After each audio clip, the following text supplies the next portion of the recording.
네, 이번 시간은 일단 215페이지 펴세요. 계약법 들어갈 건데요. 우리가 이제 지난주까지 우리 시험은 민법 및 민사특별법인데 그 중에서 이제 민법 중에서 민법 총칙 공부했고 그 다음에 이제 물권법까지 지난주 공부했죠. 그 다음에 이제 원래 채권법이 있어요. 채권법. 근데 이 채권법 중에서 우리는 뭘 공부를 하느냐면 계약법 요걸 공부하는 거예요. 근데 지난번에 말씀드렸지만 총칙이 있고 그 다음에 각칙이 이렇게 있는 거예요. 총칙, 각칙. 총칙을 논하면 총론, 그리고 이제 논하면 또 강론 이렇게 되는 것이죠. 근데 이제 이 계약에도 계약법 총칙, 각칙 이렇게 이루어져 있죠. 근데 우리가 공부할 계약이 뭐냐면 여러분들이 잘 알고 계시는 매매, 교환, 임대차, 대표적으로 매매, 임대차 이것들이 있잖아요. 그것들이 이제 각칙에서 논의가 돼요. 그런데 매매나 임대차나 매매, 교환, 임대차가 다 또 같은 성질인 것들이 있단 말이죠. 그런 것들은 모아서 어디다가 총칙에다가, 그래서 총칙에서 같이 보는 거예요. 됐죠? 요걸 하고 나면 마지막 시간에 민특법을, 요건 이제 일반법이라 그래요. 일반법에 대해서 특별법이 있어가지고 그 특별법이 또 적용되도록 그것을 공부를 좀 하시게 되겠습니다. 그런데 이제 요한 가지 보자고요. 전에 봤을 때 이 물권법은 물권 법정주의란 얘기를 공부를 했었죠. 물권 법정주의 이거 공부했었잖아요. 물권 법정주의인 이유는, 물권 법정주의가 뭐였어요? 물권 법정주의가? 그렇죠. 물권은 법률 규정에 정한 대로 종류와 내용을 인정할 수가 있어. 다르게 할 수는 없는 거죠. 그래서 그와 다른 약정을 하면 무효가 되는 거예요. 그 말은 이 물권법 규정이 어떤 것이냐 하면 강행규정이다 이런 뜻인 거예요. 우리가 민법 총칙에서 강행규정, 임의규정 공부했었죠. 그래서 강행규정에 위반되면 어떻게 된다고요? 무효 이렇게 된다고.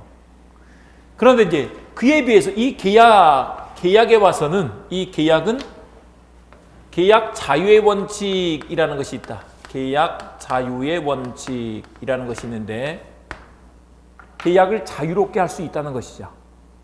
사실 이제 우리 민법 계약법 파트에 가면 계약이 15가지 종류가 있어요. 계약을 15가지에 관해서 이렇게 규정을 해놨다고. 근데 이제 그 중에서 우리는 3개를 공부를 하는 거죠. 매매, 교환, 임대차. 그거 말고도 12개가 더 있죠. 다행이다. 공부 안 하는 건. 어쨌거나 너무 고맙죠. 근데 사실 우리는 부동산 중개와 관련된 민법을 공부할 것이기 때문에 이 정도면 된다 이거예요. 거기에 포인트를 맞춰서 또 공부하는 거고. 그래서 그런데 이제 어쨌거나 그럼 15가지 종류가 있는데 뭐 조금 우리가 다 이제 많이 하는 것들이니까 우리나라 요즘 해외여행 되게 많이 다니죠. 그러다 보니까 원래 14가지가 규정되어 있었는데 여행 계약까지 이 계약의 종류 속에다 집어넣어가지고 여행할 때는 이렇게 해라 저렇게 해라, 여행사가 이렇게 해라 저렇게 해라 이런 규정을 두게 된 거예요. 그래서 그런데 그 15가지만 되느냐? 그런 게 아니고 뭐라고요? 자유롭게 할 수 있다는 것이죠. 아셨죠? 내용도 마찬가지예요. 자유롭게 할 수 있다. 그래서 봐보면 이 계약을 자유롭게 할 수 있기 때문에 이 말은 이 계약법이 임의규정이다 이런 얘기인 거죠. 임의규정이다.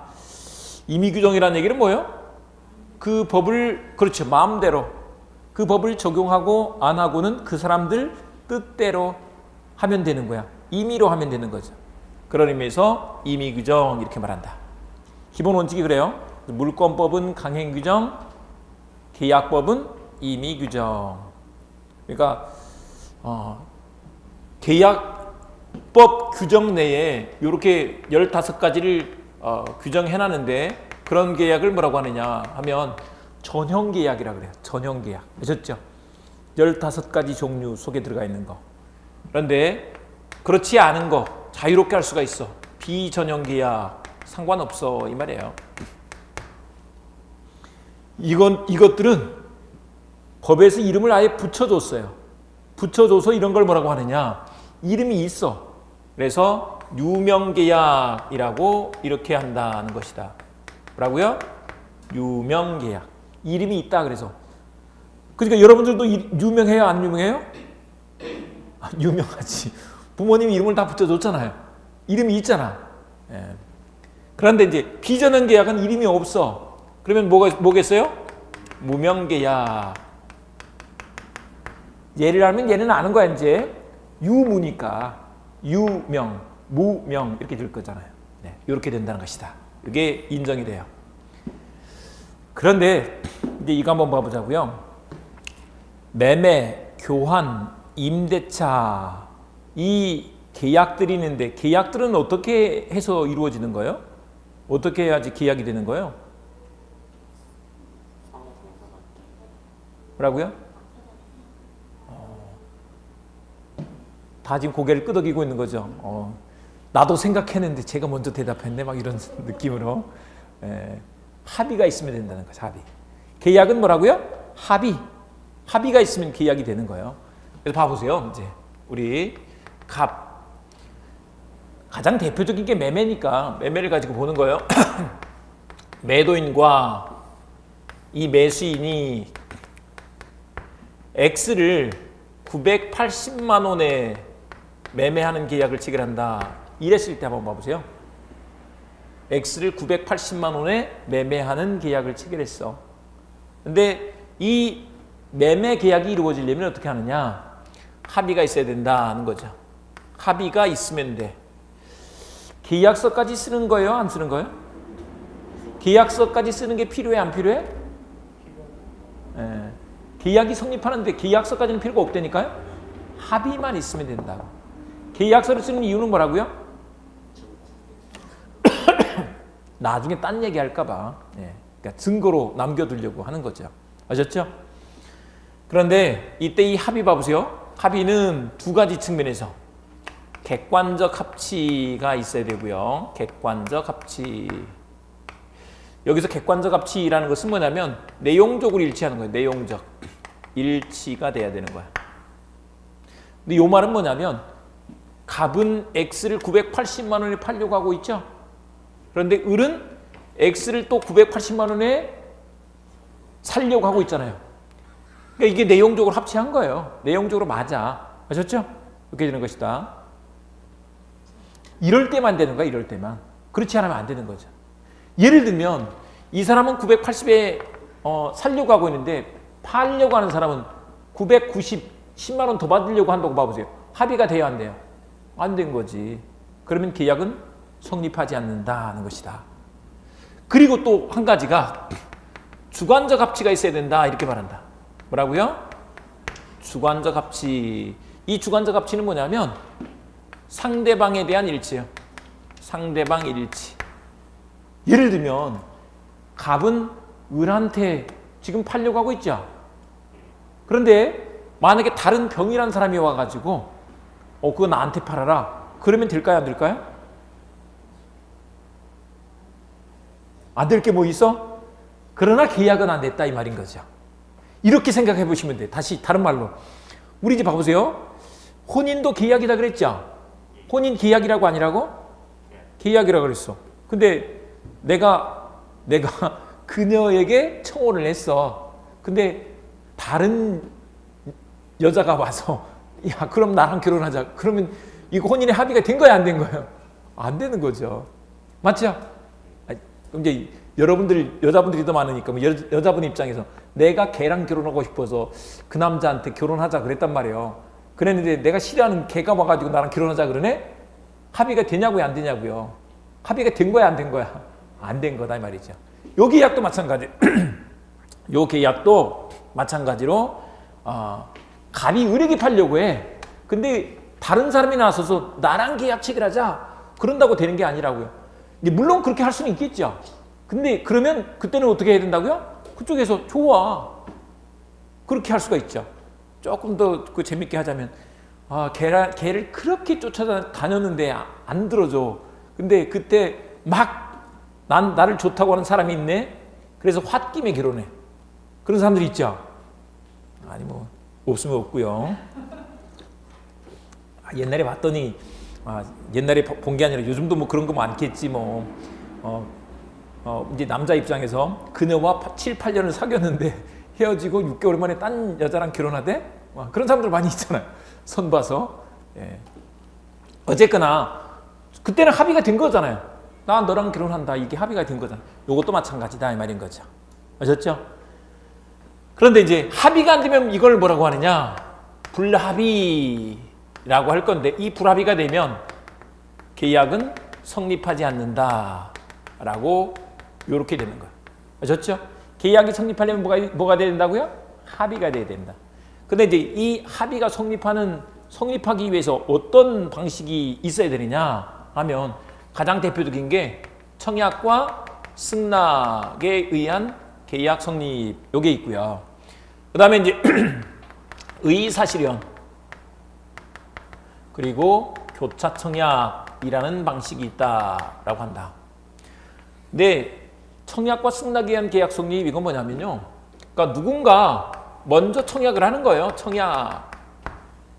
야, 여기서 갑하고 을하고 누가 청약을 하는 거예요? 저 매도인과 매수인 둘 중에서 누가 청약을 하는 거냐고요? 네? 매수인이? 아파트 분양할 때 그러면 청원은 여자가 하는 거예요? 남자가 하는 거예요?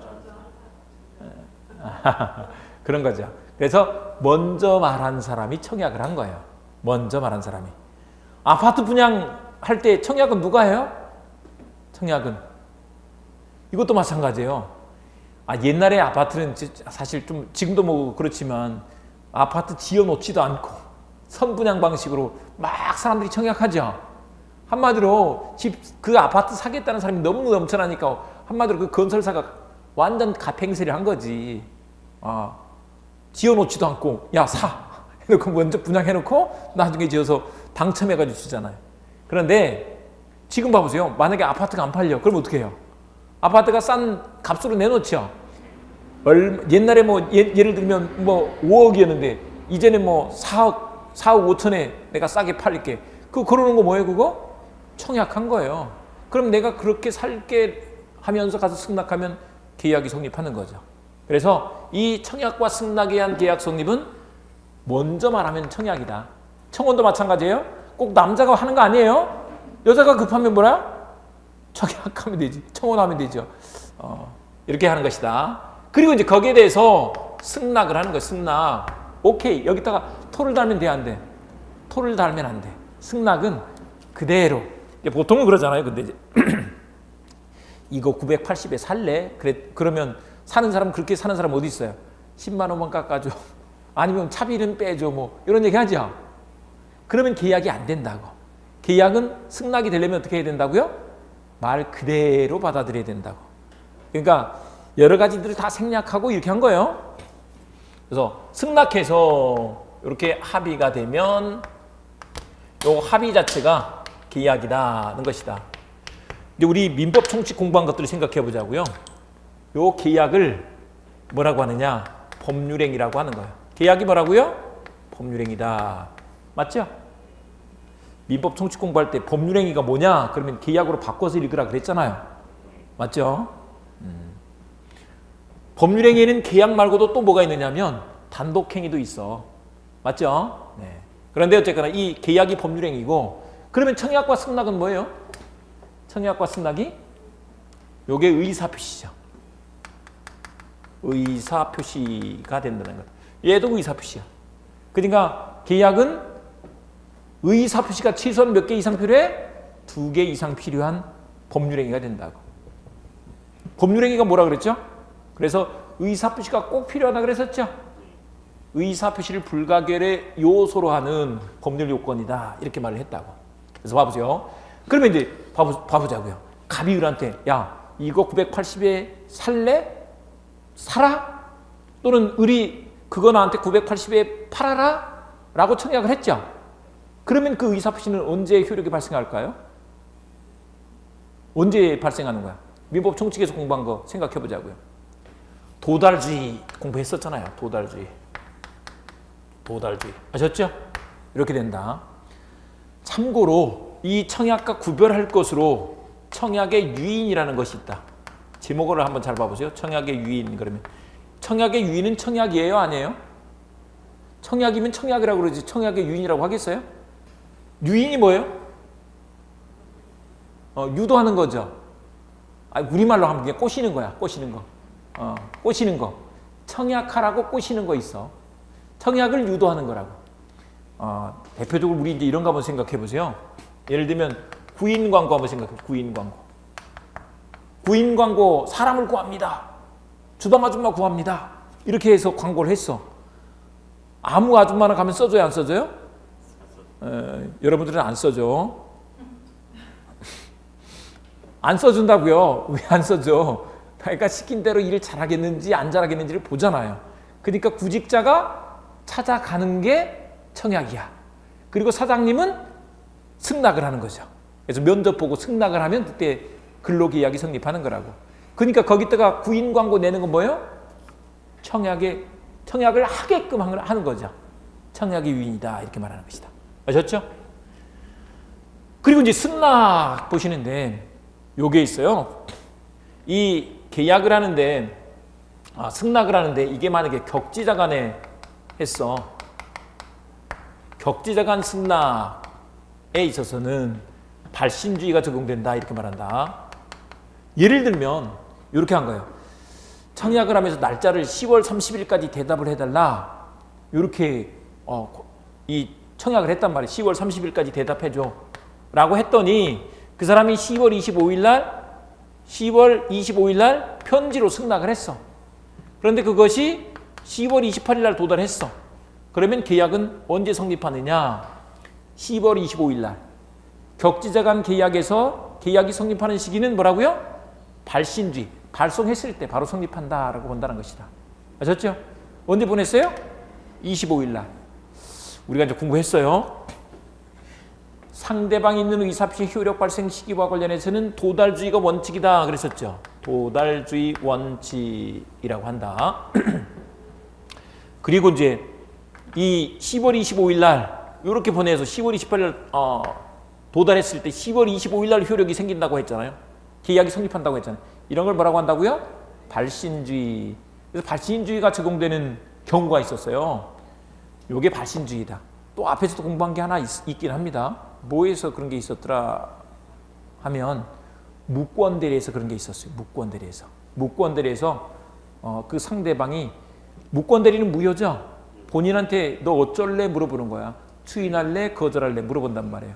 그런데 확답을 바라지 않으면 그때는 거절한 것을 본다 이렇게 써놨어. 그때 발신주의다.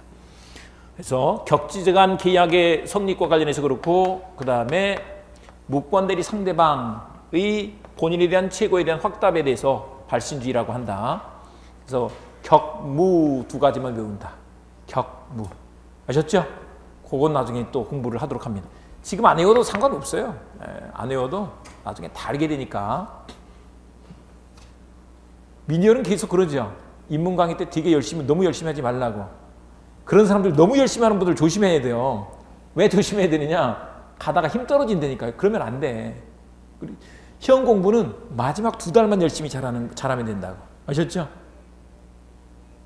그러니까 내가 요즘 결석 좀 해도 되나 이렇게 생각하시면 안 된다고요. 결석은 하면 안 된다고요. 그 빵꾸가 다 나버리잖아요. 그게. 그러니까 안 되고 쭉 수업 열심히 참석하시면서 마지막에 딱 공부할 수 있는 그런 힘을 키우는 거예요. 그리고 말씀드렸지만 저는 이제 제가 합격시킬 수 있는 나중에 특강 교재들이 다 있어요. 그거로 합격시켜 줄 거니까 걱정하지 말고요. 그래서 요러면 계약이 성립한다라고 한다. 그 다음에 이제 이거 한번 봐보자고요. 의사실현에 의한 계약 성립이 있는데 의사실현. 이런 거 한번 생각해 보자고요. 원래 계약은 보통 계약 이렇게 하잖아요. 너 그거 팔래? 그렇게? 오케이? 또는 너 살래? 오케이? 해가지고 이렇게 청약과 승낙에 의해서 계약이 성립할 거 아니냐고요. 그런데 버스 탈 때 우리 어떻게 해요? 버스 타는 것도 계약이에요. 그 버스 회사하고 우리하고 계약을 맺어서 버스 회사가 정해놓은 노선은 아니지. 하여간 어쨌거나 그 노선이 다 나와 있잖아요. 그거 다 알고 타는 거야. 그럼 그렇게 갈 거야. 예를 들면 어디까지 이렇게 가는 거죠. 근데 계약인데 저 태워주실래요? 그 얼마에? 이런 거 안 하죠. 이런 거 안 하고 그냥 타. 그러면 계약이 성립한 거예요. 아셨죠? 또 이런 거 한번 생각해 보실래요? 은행에 가서 예금할 때 그 직원한테 그냥 돈을 내면 예금 받아주죠. 거기에다가 얼마 예금하시고 이렇게 예금 계약 맺으실래요? 네, 오케이. 이런 식으로 해야 하네요. 그런 말 없잖아요. 그래서 여기서는 어떤 사실이 있으면, 그런 사실이 있으면 바로 계약이 성립하는 것으로 해버려. 우리 중개사 학원에 이런 것들 많이 있어요. 이런 경우들 많이 있는데 학원에 가서 처음에 개강했을 때는 이렇게 그냥 들어볼 수 있게, 청강할 수 있게 해줘요. 그러면서 한번 들어보고 하면 안 돼요? 뭐 한번 들어본다고 뭐 아는 것도 없는데 꼭 그런 분들이 계세요. 한번 들어보고 하면 안 돼요? 하면서 이제 예를 들면 이제 민법책을 빌려 가지고 왔단 말이에요. 근데 학원책이니까 거기다가 내가 낙서를 하거나 이러면 안 되죠. 하면 안 되는데 너무 수업 듣다가 감동이 왔어. 그래서 동그라미 세모를 쫙 해버렸네? 그러면 이 사실이 있을 때 그때 어떻게 된다고요? 이미 책에 대한 구입, 아셨죠? 책 매매 계약은 성립해버렸다. 아니면 거기다 자기 이름 써버렸어. 그러면 그 사실이 있을 때 계약이 성립한다는 거예요. 이렇게 되고요. 그 다음에 이제 교차 청약에 의한 계약 성립이 있는데, 이 교차 청약은 뭐냐면, 원래 봐보세요. 아까 다시 말씀드리지만 청약과 승낙에 의한 계약 성립은 누군가 먼저 청약하고 그에 대한 대답 승낙을 하는 거예요. 그래서 계약이 성립하는 것인데, 교차 청약은 서로 청약했는데 그게 교차가 된 거야. 크로스가 된 거죠, 크로스. 그래서 예를 들면 우리 이제 보통 이제 여기 좀 법률적으로 중요한 의미가 있는 것들은 편지로 주고받아요. 그래서 편지로 이렇게 할래? 저렇게 할래? 이렇게 해서 제안을 했는데 뭐 그동안에 교섭이 좀 있었나 보죠. 서로 상대방이 청약한 거 모르고 그렇게 하자. 예를 들면 갑이 을한테 X 980만 원에 살래? 사라? 근데 을은 그걸 모른 채 980만 원에 팔아라? 이렇게 청약을 했어. 그러면 거기에다가 굳이 다시 또 오케이 대답을 할 필요가 없지 않느냐 이 말인 거죠. 그래서 이 청약이 크로스 됐을 때 계약은 성립한다. 둘 다 도달하면 계약이 성립한다. 이렇게 말한다는 것이죠. 그래서 이렇게 한번 봐주시는데요. 일단 215페이지에 우리 그 계약의 출발에서 1번 계약 자유의 원칙, 여기다 동그라미 한번 쳐보겠습니다. 제목에서 계약 자유의 원칙, 여기다 동그라미 치시고요. 그 옆에다가 임의 규정 이렇게 써놓겠습니다. 그래서 계약법이 뭐라고요? 임의 규정이다.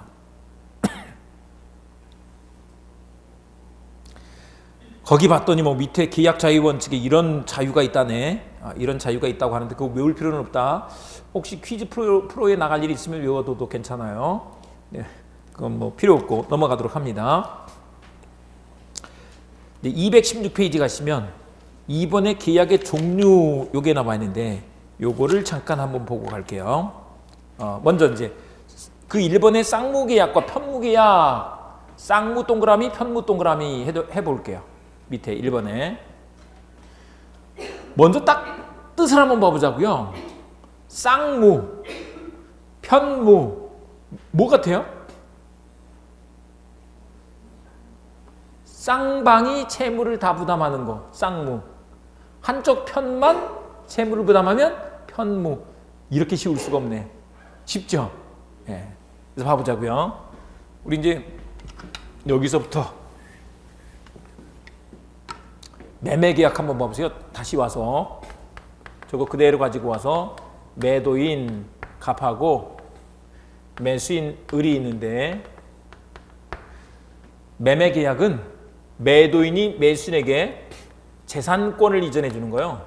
재산권 이전. 우리는 이제 저걸 부동산, 보통 부동산 거래를 한단 말이에요. 그런데 그걸 예를 들면 뭐 하여간 부동산이면 평당 980 이렇게 해도 되고 980만 원에 이 대금 지급하기로 이렇게 약정을 한 거예요. 매매 계약을 맺었더니. 그랬더니 봐보세요. 갑은 재산권을 넘겨줄 채무를 부담하죠. 그 다음에 매수인 을은 980만 원의 대금을 지급할 의무를 부담하죠. 쌍방이 다 이런 채무를 부담하는 거예요. 요걸 쌍무계약이라고 한다. 그거하고 비교해서 이런 거 한번 봐보자고요. 증여계약 한번 봐보죠. 증여.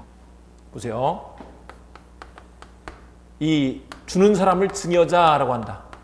부모님이 예를 들면 아들, 딸한테 X를 증여하기로 이렇게 했단 말이에요. X를 증여하기로 했는데 여기서 의무는 주겠다고 했으면 누구만 의무를 부담하는 거예요?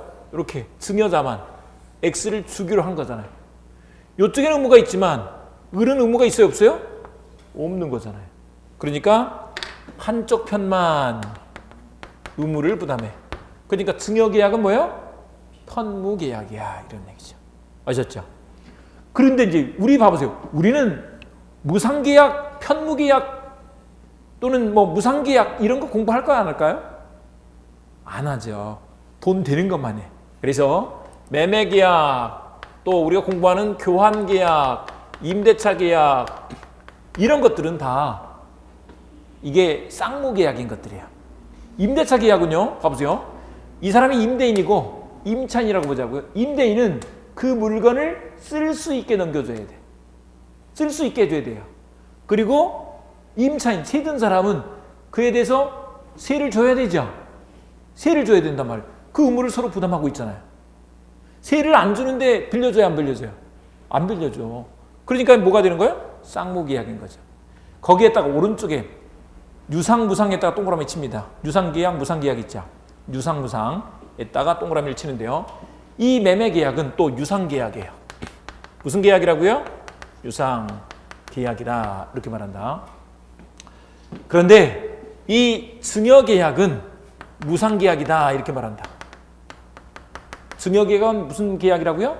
무상계약. 근데 이제 개념이 좀 다른데 요거는 그냥 한번 들어두시면 돼요. 이 유상이냐 무상이냐 요거는 어떻게 나누는 것이냐면 이렇게 하는 거예요. 갑 입장에서 을한테 여기서 봐보세요. 갑은 X를 자기 걸 내놔서 마이너스를 시켰죠. 그리고 상대방 재산을 증가시켰어. 이런 걸 뭐라고 하느냐면 출연이라고 그래요. 출연. 보셨죠? 출연. 여러분 재단법인을 어느 뭐 신문에 간혹 그런 거 나오잖아요. 재단법인을 세우기 위해서 뭐 정신의 일가가 이게 형제들이 뭐 재산을 어떻게 출연해서 이렇게 만들었다.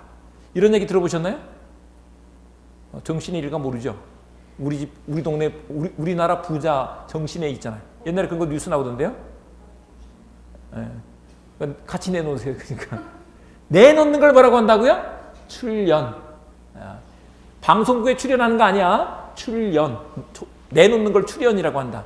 그런데 상대방도 내놔. 여기서도 봐보세요. 여기는 자기 돈을 마이너스 시켜서 상대방 재산을 플러스 시켰죠. 이런 걸 뭐라고 한다고요? 출연. 서로 출연이 있어. 이런 걸 뭐라고 한다고요? 유상계약이다 이렇게 말한다. 그래서 출연에 상호 의존성이 있다라고 한다. 요걸 내놓으니까 이쪽도 내놓는 거야. 그러니까 보는 측면이에요. 근데 쌍무는 이게 채무의 상호 의존성이 있다 이렇게 말한다. 그래서 이 쌍무계약은 계약이 성립된 상태에서 채무를 받더니 서로 채무를 부담하고 있네. 조금 어려운 말을 써요. 대가적 의존 관계에 있는 채무를 부담한다 이렇게 표현을 하는데 그런 거 필요 없어요. 그거 안 물어보니까 그냥 들어두고 지나가면 돼요. 그런데 계약의 전 과정을 살펴서 서로 출연하는 게 있네. 그러면 그걸 뭐라고 한다고요? 유상계약이다 이렇게 말한다. 여기는 봐보죠. 한쪽 편만 여기서 보세요. 증여자는 마이너스가 있고 이쪽은 플러스가 됐어. 맞잖아요. 출연이 있죠. 여기도 출연은 있는 거예요. 출연은 있죠. 있는데 이쪽에서 출연하는 게 있어 없어? 이건 없잖아요. 이거 없잖아요. 없어. 없다고. 그러니까 한쪽 편만 내놓는 걸 뭐라고 한다고요? 무상. 우리 원조할 때 무상 원조 하죠. 무상. 받는 거 없이 준단 말이에요. 네, 이렇게 되는 것이다. 그래서 이렇게 받으시는데 이 쌍무계약은 언제나 유상계약이 돼요. 아셨죠? 그런데 무상계약이 모두 편무계약이다 이건 아니야. 유상계약이 모두 쌍무계약이다 이건 아니에요. 유상계약이 쌍무계약일 가능성이 많지만 아닌 경우도 있어. 그러니까 이렇게는 안 하고 쌍무계약은 모두 유상계약이다 이렇게 한다. 나중에는 이렇게 외울 거예요. 쌍유 이렇게 외운다. 근데 유상계약이 모두 쌍무계약인 것은 아니다 이렇게 말한다. 아셨죠? 근데 이 쌍무계약은 이렇게 한번 받으시면 돼. 쌍무계약이 어떤 거냐면 기브앤테이크예요. 기브앤테이크.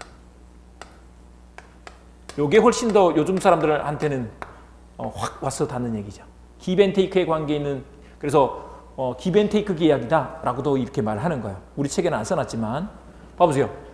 갑이 X를 주니까 980을 받잖아요. 반대로 봐보세요. 을이 980을 주니까 X를 받잖아요. give, take. 우리 봐보세요. 커피, 뭐 1,000원짜리 커피를 하나 사더라도 내가 가서 1,000원을 주니까 테이크아웃 할 수가 있잖아요. 그렇죠? 그러니까 이게 쌍무계약을 give and take다 이렇게 알아두시면 된다.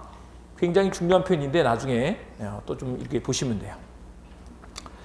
그래서 216페이지 보시면 다시 쌍무계약과 편무계약에 각자 동그라미 쳤죠. 쌍무, 편무가 있는데 1번의 쌍무계약으로 가시면 동그라미 1번에 채무에다 동그라미 칩니다.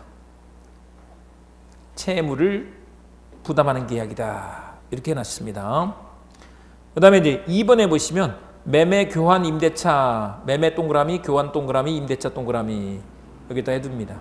이것들은 쌍무계약이다 라고 한다. 2번에 편무계약 나와 있죠. 여기는 바로 이제 증여계약, 여기 증여에다 동그라미 칩니다. 216페이지 맨 밑에 증여계약이 뭐라고요? 편무계약이다 라고 한다. 그 다음에 이제 유상계약, 무상계약에 오시면 매매, 교환, 임대차 동그라미 치시고요. 지금 앞에서 보신 매매, 교환, 임대차죠. 모두 쌍무 동그라미, 유상 동그라미 유상계약이다. 그리고 요렇게 둡니다. 쌍무는 모두 뭐라고요? 유상계약이라고. 다른 것들은 나중에 보기로 하고요. 그 다음에 219페이지로 가셔서 2번에 계약의 성립이 나왔는데 1번에 청약과 승낙의 합치, 청약 동그라미, 승낙 동그라미 제목에서 합치 동그라미. 그리고 1번에 1번 가시면 합의 동그라미. 청약과 승낙이 합치하는 걸 결국 간단히 말하면 합의예요. 합의가 됐을 때 계약이 성립한다는 것이다. 네, 이렇게 해주시고요. 나머지는 됐고 넘어가셔서 4번에 격지자 간 계약 성립. 요거는 격지자라는 개념을 잠깐 한번 설명드릴 필요가 있을 것 같아요. 격지자 반대말은 뭐냐면 대화자예요. 그 옆에다 격지자 옆에다가 대화자 이렇게 비교해 두고요. 격지자 뜻이 뭘 것 같아요? 격지자 뜻이? 격지자 뜻이 뭘 것 같아요? 이 지는 뭐예요? 우리가 좋아하는 거, 땅. 땅에 뭐가 있어? 간격이 있어. 이게 격지자. 그러면 그 사람들이 땅에 간격이 있으면 대화를 할 수가 있을까요? 없을까요? 없어. 그런데 이 격지자, 대화자 이 구별은 어떻게 하느냐? 장소적, 거리적 개념이 아니고 시간적 개념이다는 것이다. 예를 들면 한 집에 살아도 절대 말을 안 섞어. 그 집에 말하려면 편지로 써서 우체국에 가서 붙이고 다시 우편배달부가 내용 증명을 갖다 줘. 이런 건 격지자가 되는 거죠. 그런데 저기 부산에 살아 그 사람이. 아니면 저 제주도에 살아. 하지만 그 사람과 이렇게 전화로 통화를 하고 있어. 그러면 말을 주고받고 있죠. 그럴 때는 뭐라고 한다고요? 대화자라고 한다고. 그러니까 장소적, 거리적 개념으로 이렇게 나누는 게 아니고 시간적 개념이라고. 아셨죠? 그러니까 편지로 주고받는 거. 이거 생각하시면 돼요. 이거 봐보세요. 그래서 10월 25일 날 보내는데 10월 28일 날 도착했어. 이런 게 격지제라고. 아셨죠? 그런데 그 밑에 승낙의 통지, 승 동그라미, 발 동그라미. 그래서 격승발 이렇게 외울 거예요. 격지자 간 계약에서 승낙은 발신주의다. 그 옆에 써놨죠. 도달주의 예배. 뭐가 원칙이에요? 도달주의가 원칙이죠. 도달주의. 그 다음에 2번에 교차청약 나와 있는데요. 교차청약 동그라미 치시고요. 여기는 그 밑에 두 줄, 본문에 있는 두 줄을 한번 읽어보겠습니다. 두 줄 시작. 당사자 간의 동일한 내용의 청약이 상호 교차된 경우 양 청약이 상대방에게 도달한 때 계약은 성립한다. 여기서 도달 동그라미. 도달한 때 계약은 성립한다. 양 청약이 다 도달했을 때. 아셨죠? 그 다음에 이제 3번. 의사실현에 의한 계약 성립. 의사실현 동그라미. 그리고 거기도 두 줄 괄호 속 빼고 읽어볼게요. 시작. 청약자의 의사 표시나 단속에 의해 승낙의 통지가 필요 없을 때에는 계약은 승낙의 의사 표시로 인정되는 사실이 있을 때에 성립한다. 여기는 사실 동그라미. 그 사실이 있으면 바로 계약이 성립해. 네, 이렇게 해두시고요. 이제 오른쪽에 동시이행 항변권 이렇게 한번 봐보겠습니다. 동시이행의 항변권을 볼 건데요. 그 용어를 딱 볼 때, 저 뭔 말이지? 요걸 한번 꼭 처음에 공부를 할 때는 생각을 해보세요. 말 그대로 동시에 이행하자고 항변할 수 있는 권리 이거잖아요. 민의로 해보니까 법률 용어가 별로 그렇게 어려운 건 아니죠. 안 어렵잖아요. 네. 지금 그래 나는 벌써 알고 있었거든 이렇게 생각하고 있는 그런 표정들이에요. 그런데 진짜로 그래요. 그 용어를 너무 어렵게 공부하지 말고 그냥 말 그대로 그냥 읽으면 된다니까요. 그대로 직독, 직해. 아셨죠? 그냥 한문 뜻만 좀 알면 돼. 근데 동시란 말을 모르면 안 돼. 이제 그거 다 알 거 아니에요. 동시에 이행하자라고 항변할 수 있는 권리가 동시행의 항변권이라니까. 봐보세요.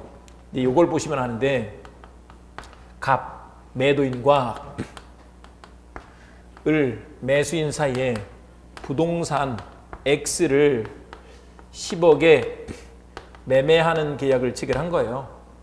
10억에 이렇게 매매 계약을 체결했어. 그런데 여기에 계약금 보통 이제 1화를 줘요. 1억 이렇게 주기로 하고 주고 그다음에 이제 중도금을 5억 주고 그다음에 잔금을 이렇게 4억 주기로 했다. 요거 1월 달에 계약을 맺었다고 보자고요. 2월 15일, 3월 15일 이렇게 한번 붙여보자고. 잔금 4억 주면서 어떻게 하겠어요? 등기서류 교부하겠죠. 그리고 이제 부동산도 인도해 주겠죠. 이런 식으로 간단 말이에요. 요거요. 그럼 이제 3월 15일 요걸 기준으로 해서 봐보면 잔금 4억 지급하는 것과 등기서류 교부하고 인도하는 것이 뭐라고요? 동시이행 관계다는 것이죠. 그래서 이제 우리 이런 경우들이 있어요. 실제로 을이 이 잔금 4억을 준비를 못 하고 있대요. 2월 말쯤 되니까 막 전화가 와. 좀 말미를 좀 주면 안 되겠냐고 이런 식으로 하는 거예요. 그런데 그러니까 절대 안 돼라고 하면서 갑이 자기는 봐보세요. 등기나 등기서류 준비 이런 걸 안 해. 자기가 이행 제공을 하지 않는다고요. 그러면서 돈을 달라고 청구만 하는 거야. 이행 청구를 했어. 그러면 을한테 어떻게 되느냐? 을한테도 동시이행의 항변권 인정된다. 줄여서 동이항이라고 해보자고요. 동시이행의 항변권, 이게 인정이 된다는 것이다. 자기가 주면서 달라고 해야지 안 주고 달라고 하면 안 된다는 거죠. 반대로 이제 봐보세요. 이행지공을 했어. 그러면 동시행의 항변권이 인정되지 않는 거죠. 아셨죠? 근데 이 동시행의 항변권이 있으면 어떤 효과가 생기느냐 하면, 동시행의 항변권은 뭐예요? 동시행의 항변권은 동시에 이행하자라고 항변하는 거잖아요. 결국 그 말은 뭐야? 나도 못 줘, 이 말인 거죠. 나도 못 줘. 유치권하고 비슷해. 유치권은 못 줘 그랬잖아요. 여기서도 나도 못 줘. 너 갖고 와, 이 말인 거죠. 안 갖고 오면 못 줘, 이 말인 거잖아요. 근데 이제 여기서 중요한 건 뭐냐면, 서로 이행하지 않고 3월 15일을 지나갔어. 그러면 어떻게 되느냐? 이때는 원래 이제 그 날짜에 줘야 되는데 안 주는 것을 이행지체라 그래요. 이행지체가 안 된다는 거야. 그 날짜에 안 주는 걸 뭐라고 한다고요? 이행지체인데 서로 안 주고 지나갔어. 그랬을 때는 서로 이행지체가 안 되는 거야. 아셨죠? 이렇게 되는 것이다. 그 날짜를 이쪽에서는 제공했는데 그쪽은 안 했어. 그러면 이제 그때는 이행지체가 되는 거죠. 그러니까 상대방을 이행치 빠지게 하려면 어떻게 해야 되느냐? 준비를 해줘야 되는 거야. 좀 봐보세요. 그러니까 저쪽에서 잔금을 아직 준비를 못 해준대. 좀 부족하대. 한 달만 말미를 달래. 그런 경우에도 그 사람을 매수인을 이행시 빠지게 하려면 어떻게 해야 되느냐? 자기는 등기 서류를 준비해줘야 된다는 거야. 그래서 스탠바이 하고 있어야 돼. 그 집 앞에 갖다 대라는 건 아니고 법무사 사무실이라든지 아니면 그 약속한 사람한테 갖다 맡겨서 어느 정도 준비가 될 수 있게, 그 사람이 잔금만 갖고 오면 바로 등기해 줄 수 있게 준비를 해두라는 거야. 그래야 이행지체가 된다는 거야. 요거 일반인들이 잘 모르는 부분이다. 일반인들이 그쪽에서 안 된다 그러면 무조건 그냥 이행지체가 이미 된 걸로 생각해. 근데 이행지체가 되게 하려면 뭐는 해야 된다고요? 자기는 준비를 해놨어야 된다는 것이다. 요게 동시행의 항변권이에요. 요 정도 개념만 한번 보고 가자고요. 여기는 바로 넘어가서 222페이지에서 2번 동시행의 항변권의 성립요건 나와 있죠. 거기 1번, 2번에 1번 보이죠. 쌍무계약, 제목에서 쌍무계약에만 동그라미 칩니다. 이 쌍무계약이 아까 무슨 계약을 그랬어요? 저기서 기브앤테이크라 그랬죠. 기브앤테이크 계약이라니까. 어려운 말 쓰지 말고 기브앤테이크. 우리 기브앤테이크는 안 어렵죠. 기브앤테이크란 말이에요. 그러니까 봐보세요. 여기서 지도 준비 안 해줘. 지도 준비 안 해줘. 그러면 나도 못 줘라고 하는 거예요. 이쪽에서 준비 안 해줘. 나도 못 줘라고 할 수 있는 거라고. 아셨죠? 기브를 해야 테이크를 하지. 기브 안 하면서 달라고 하면 테이크 못 해. 이렇게 하는 거라고. 아셨죠? 그 다음에 2번 상대방 채무의 변제기가 도래, 변제기 동그라미. 변제기가 도래했어야 돼. 그 다음에 3번에 일방이 채무 제공 없이 제공 세무. 이걸 채무 제공 이렇게 보다는 이행 제공이라고 많이 써요. 이행 제공 없이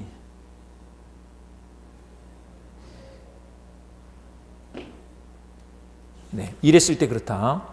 그러면 이제 3번에 동시이행 항변권의 효력인데 1번 거기 항변권 그랬는데 거기 두 번째 줄 이행 거절했다 동그라미 칩니다. 나 못 줘라고 할 수 있는 것이다. 그걸 버티기 이렇게 해놨죠. 버틴단 말이야. 나도 못 줘. 네가 줘야 주지.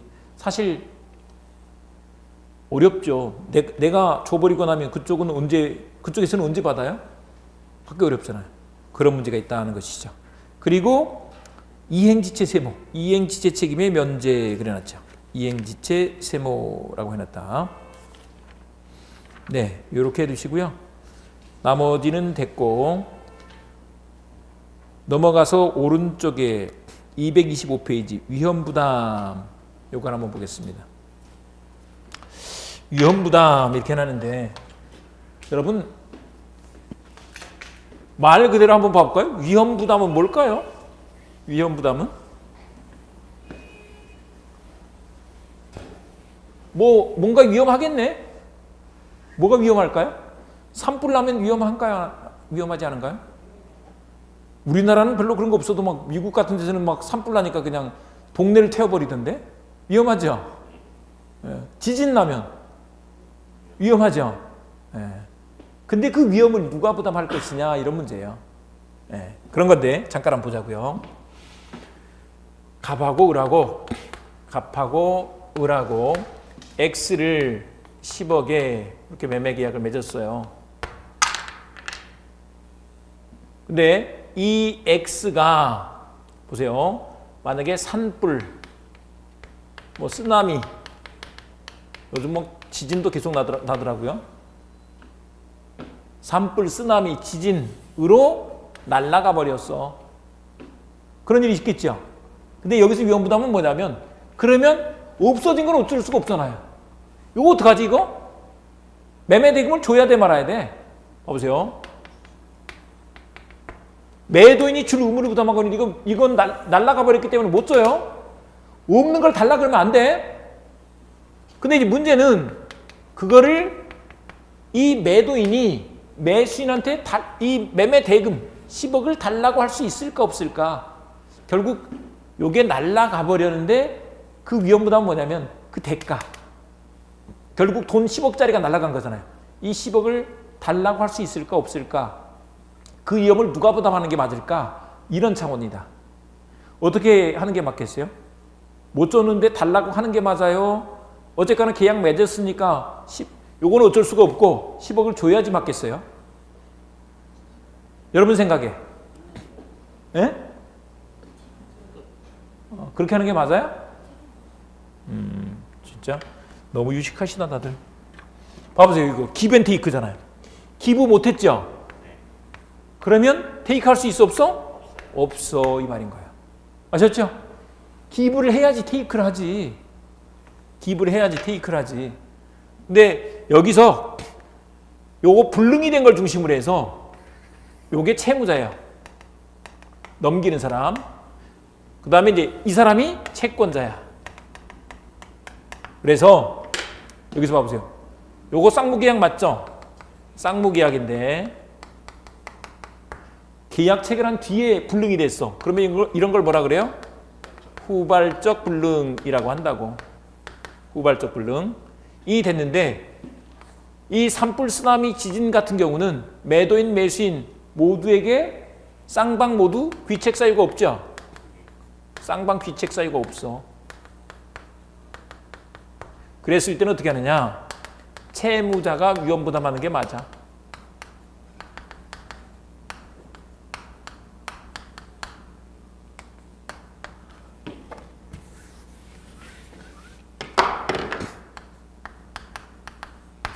이 말이 무슨 말이냐? 결국 못 줬으니까 대금을 이행 청구할 수 있다 없다? 없다는 것이죠. 그런데 저거 계약 맺었으면 봐보세요. 저 계약 맺었으면 이미 계약금 받았겠죠. 계약금 받은 건 어떻게 해야 돼? 돌려주는 게 맞지. 그냥 갖고 있으면 안 된다고. 그게 그냥 갖고 있으면 그게 부당하다고. 그러니까 뭐로 돌려줘야 돼? 부당이득 반환 해줘야 된다는 것이다. 아셨죠? 간단한 이치예요. 내가 중고차를 샀단 말이에요. 그 집에서 샀는데 그 여름에 갑자기 홍수가 나가지고 그 천변에 세워놨던 차가 떠버렸어. 물 먹어버렸어. 물 먹으면 안 되지 차는. 엔진에 물 들어가면 끝이잖아요. 근데 그랬음에도 불구하고 내가 자동차 못 받았잖아요. 그랬음에도 불구하고 자동차 값을 줘야 돼 말아야 돼? 안 줘도 된다 이 말인 거죠. 아셨죠? 일단 225페이지 1번에 채무자 이원부담주의 원칙 이렇게 놨죠. 1번에 채무자 동그라미 위험부담 동그라미 그리고 그 옆에다가 원칙 이렇게 써놓겠습니다. 채무자 위험부담주의가 원칙이야. 이렇게 하고 537조 조문을 한번 읽어보도록 하겠습니다. 537조 조문 시작. 쌍무계약의 당사자 인간의 채무가 당사자 쌍방이 책임 없는 사유로 이행할 수 없을 때는 채무자는 상대방에게 채무의 이행을 청구할 수 없다. 쌍무계약 동그라미. 우리가 공부하는 매매계약 쌍무계약 맞죠? 맞아요? 기브앤테이크 계약이니까. 그리고 쌍방의 책임 세무. 쌍방의 책임 쌍방의 책임 없는 사유로 쌍방의 책임 세모 그 위에다가 산불, 쓰나미, 지진 이렇게 한번 써놔 봅니다. 산불이 났거나 쓰나미로 쓸고 가버렸거나 지진이 나서 무너져 버렸어. 이렇게 되면 이행할 수 없는 때에는 이행세모 그 옆에 써놨네. 후발적 불능인 거죠. 후발적 불능. 그랬을 때 채무자 여기서 불능이 된 걸 중심으로 본 거예요. 여기 다시 보세요. X를 중심으로 했을 때 이 사람이 채무자가 되는 거예요. 만약에 10억을 중심으로 하면 이 사람이 채무자죠. 근데 불능이 된 걸 중심으로 해서 아셨죠? 그랬을 때 상대방에게 이행청구 세모 이행 청구할 수 없다는 것이다. 225페이지예요. 225페이지. 그 밑에다가 여기 써줍니다. 계약금은 어떻게 하라고요? 부당이득 반환해야 된다. 이렇게 한 가지 봐두시고요. 요걸 잠깐 한번 보고 갈게요. 근데 우리가 앞에서 공부한 거 만약에 저 계약을 맺었는데 이미 계약 체결하기 전에 불능이 됐어. 그러면 그걸 뭐라고 한다고요? 원시적 불능이라고 한다고. 그러면 계약이 성립했다고요? 안 했다고요? 근데 얘는 무효가 돼. 근데 유효 무효는 성립 이후의 문제다. 그래서 계약은 성립했어. 하지만 뭐가 된다고요? 무효. 그러면서 어떻게 되느냐? 계약 체결상 과실 책임 문제가 생긴다 라고 말한다. 아셨죠? 그래서 우리가 앞에서 원묵과 이렇게 공부했어. 원묵과. 그렇죠? 이렇게 되는 것이다. 그런데 이제 계약 체결한 뒤에 그랬어. 그러면 그걸 뭐라고 한다고요? 후발적 불능이라고 한다고. 근데 후발적 불능인데 이 불능이 되는 것에 대해서 여기서 봅니다. 채무자의 귀책 사유가 있느냐를 따지는 거예요. 그래서 채무자의 귀책 사유가 없을 때 이때 위험 부담 문제가 된다. 이렇게 공부를 했다고요. 근데 이제 채무자에게 귀책 사유가 없는데 채권자한테도 없으면 그때 이게 채무자 위험 부담주의 원칙이 되는 거예요. 그러니까 쌍방 귀책 사유가 없는 거죠. 아셨죠? 채권자가 위험을 부담하는 경우가 있는데 그건 놔두고 나중에 보기로 하고요. 근데 채무자 귀책 사유가 있어. 그러면 어떻게 되느냐? 그러면 이때 소위 말해서 채무 불이행으로서 이행불이행이 된다. 만약에 저 불이 났는데 갑의 잘못으로 불이 났어. 그러면 이행불능이 돼서 그에 따른 효과가 생긴다. 그래서 계약 해제하고 손해배상 청구할 수 있는 권리가 채권자한테 생긴다. 이렇게 한다는 거예요. 근데 이 얘기는 바로 다음 시간에 또 연결이 돼요. 그래서 그걸 다음 시간에 이어서 보도록 하고요. 쉬었다가 227페이지 계약의 해제와 해지 이것을 공부해 보도록 하겠습니다.